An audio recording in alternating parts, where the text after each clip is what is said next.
Hello viewers, আসসালামু আলাইকুম। আমি সাফওয়ান ফ্রম ইনফরমেশন ডেস্ক। আশা করি সবাই খুবই ভালো আছেন। আজ আপনার সামনে আবারও হাজির হলাম নতুন একটা ভিডিও নিয়ে, যেখানে আমি আজ জানানোর চেষ্টা করব কিভাবে আপনি নোটিফিকেশন বারে আপনার নিজের ফটো লাগিয়ে দিতে পারবেন।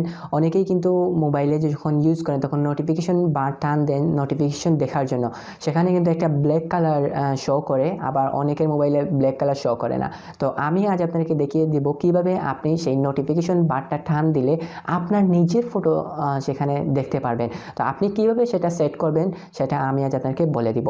একটা কথা না বললে নয়, আপনি যদি আমার চ্যানেলে নতুন দর্শক হয়ে থাকেন তাহলে অবশ্যই সাবস্ক্রাইব করবেন, এবং যারা অলরেডি সাবস্ক্রাইব করে ফেলছেন তাদেরকে অসংখ্য ধন্যবাদ। তো ভিউয়ার্স, নোটিফিকেশন বারে আপনার ফটো সেট করার জন্য আপনাকে একটা কাজ করে নিতে হবে। একটা অ্যাপসের মাধ্যমে আপনি সেই কাজটা করবেন। এখানে দেখুন, আমি নোটিফিকেশন বারটা টান দিচ্ছি, এখানে কোনো আমার ফটো দেখা যাচ্ছে না, শুধু ব্লার একটা দেখা যাচ্ছে। আপনি পিছনের দিকটা ব্লার দেখা যাচ্ছে, আর উপরে যেগুলো আছে অপশন সেগুলো আপনি দেখতে পাচ্ছেন। তো আপনি কিভাবে সেইখানে নোটিফিকেশন বারে আপনার নিজের ফটো সেট করবেন, সেজন্য আপনাকে একটা অ্যাপস ডাউনলোড করতে হবে। অ্যাপসটার নাম হচ্ছে ম্যাটেরিয়াল নোটিফিকেশন শেড। এখানে দেখুন, আমার প্রথম যে লেখাটা আছে সেটাই আমি ক্লিক করতেছি, ম্যাটেরিয়াল নোটিফিকেশন শেড। আপনি এটা লিখে সার্চ দেবেন, তারপর যে অ্যাপসটা আসবে সেটা আপনি ইনস্টল দেবেন। এটা অনেকটা কম এমবি, 3 এমবির মতো। তো এটা অনেক তাড়াতাড়ি হয়ে গেছে, আমার নেটওয়ার্কের স্পিড ভালো সেজন্য। তো সেটা আমি ওপেন করতেছি। ওপেন করার পরে এখানে দেখুন অফ লেখা আছে, আপনি সেটা অন করে দিবেন। তারপর এখানে কয়েকটা অপশন আছে, সেগুলো আপনাকে অন করে নিতে হবে, সেগুলো পারমিশন দিতে হবে, এগুলা আপনি অন করে দিবেন। তারপর আপনি ব্যাকে চলে আসবেন।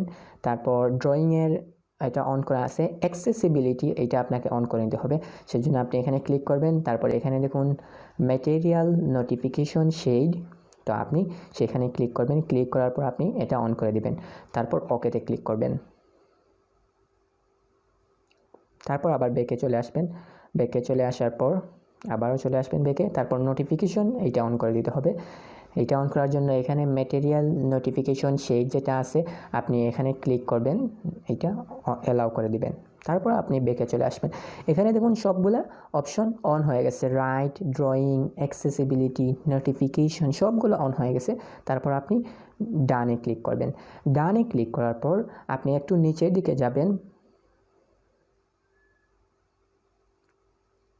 নিচের দিকে গিয়ে এখানে যেমন আদার্স একটা অপশন আছে, সেটার নিচে আদার্সের নিচে কাস্টম ব্যাকগ্রাউন্ড ইমেজ আপনি ক্লিক করবেন। ক্লিক করার পর এখানে সিলেক্ট করবেন, অ্যালাউ করে দিবেন। তারপর আপনি যে ফটোটা যেখান থেকে আপনি দিতে চান সেখান থেকে সিলেক্ট করবেন। আমি অ্যালবাম সিলেক্ট করতেছি। অ্যালবাম সিলেক্ট করার পর আমি একটা ফটো এখান থেকে সিলেক্ট করব। মনে করেন আমি এই ফটোটা সিলেক্ট করতেছি, এই ফটোটা আমি এখানে দিব। মানে আপনি যে কোনো জায়গা দিতে পারবেন। তো আমি এই ফটোটা এখানে দিব, বড় করে নিলাম আমি। আপনি চাইলে আপনার যতটুকু ইচ্ছা ততটুকু রাখতে পারবেন, তারপর বাকিগুলো কেটে দিতে পারবেন।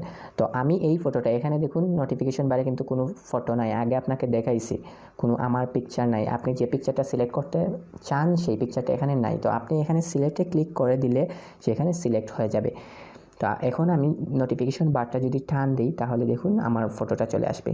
এইখানে দেখুন আমার পিকটা শো করতেছে। তো আগে কিন্তু এই পিকটা ছিল না, একটা ব্ল্যাক কালার ছিল। আপনি যখন নোটিফিকেশন বারটা টান দিতেন তখন কিন্তু একটা ব্ল্যাক কালার চলে আসতো। তো আপনি এখানে দেখুন এখন কিন্তু আমার নিজের ফটো চলে আসছে। তো আপনি চাইলে এইভাবে আপনার নিজের ফটো সেখানে রাখতে পারবেন। এটা কিন্তু অনেক একটা মোবাইলের সৌন্দর্য ফুটিয়ে তোলে। তো আপনি চাইলে এটার মাধ্যমে আপনি করে নিতে পারবেন। তো এই অ্যাপসে অনেকগুলো আরও জিনিস আছে, আপনি চাইলে সেগুলোও ইউজ করতে পারবেন। এখানে দেখুন নোটিফিকেশন থিম, তারপর শেড ব্যাকগ্রাউন্ড কালার। আপনি যদি এইটা ক্লিক করেন, ক্লিক করার পর অন্য যে কোনো একটা কালার দিয়ে দেন, মনে করেন আমি এইটা দিলাম কালার।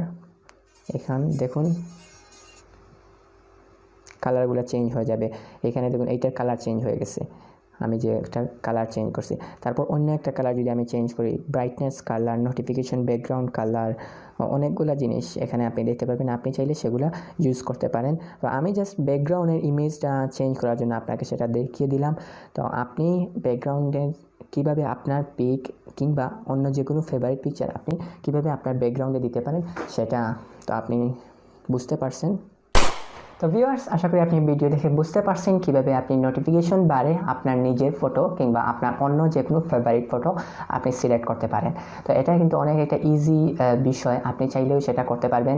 এবং আমি এটা বলবো কেন করার জন্য, কারণ অনেকের ফোনে কিন্তু একটা নর্মাল ডিজাইন থাকে, সবার ফোনে কিন্তু একরকম একটা ডিজাইন থাকে। নোটিফিকেশন বার যখন আপনি টান দিবেন তখন কিন্তু ব্ল্যাক কালার চলে আসবে কিংবা অন্য হোয়াইট কালার চলে আসবে। তো আপনি যদি এটা করেন, আপনার নিজের ফটো সিলেক্ট করেন, তো অন্যদের থেকে আপনার মোবাইলটা কিন্তু অনেক ডিফারেন্ট হয়ে গেল, মানে আপনার স্টাইলের দিক দিয়ে কিন্তু আপনার মোবাইল অন্য একটা ক্যাটাগরি থেকে আপনি নিয়ে যেতে পারবেন। তো আপনি চাইলে সেটা করে দেখতে পারবেন। আশা করি ভিডিওটি ভালো লাগছে। যদি ভিডিওটি ভালো লেগে থাকে তাহলে অবশ্যই লাইক দিবেন এবং আমার চ্যানেলটি সাবস্ক্রাইব করবেন পরবর্তীতে এরকম কোনো ভিডিওর আপডেট এবং নোটিফিকেশন পাওয়ার জন্য।